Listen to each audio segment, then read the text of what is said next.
sizlarga nima kelsa, nima yetsa, yaxshilikmi, yomonlikmi, u lavhul mahfuzda bor edi. Hayotda ro'yobga chiqishdan oldin bor edi.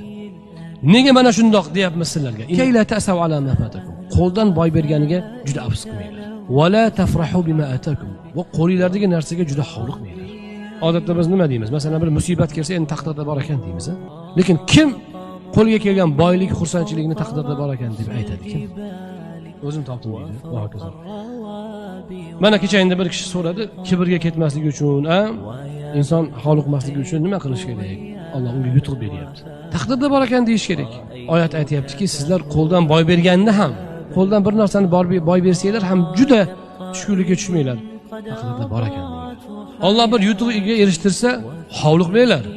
Taqdirda bor ekan, Alloh yozgan ekan deylar. Biz odatda faqat yarmini ishlatamiz. Musibat kelsa, endi peshinada bor ekanda deymiz. Lekin yaxshilik kelsa, hech peshinani eslamaymiz. To'g'rimi? Lekin aslida yaxshilikka ham peshinani eslash kerak. Peshonada bor ekan, Alloh yetkazibdi. Alhamdulillah, Alloh nasib qilgan ekan. Mana shunda nima bo'ladi? Shunda saxir bo'lmaysiz. Kasal bo'lmaysiz. Demak, yurak xuruji bo'lmaydi inshaalloh. Chunki ana o'sha bezovtaliklar ko'pincha mana shu iymondagi nuqsondan kelib chiqadi.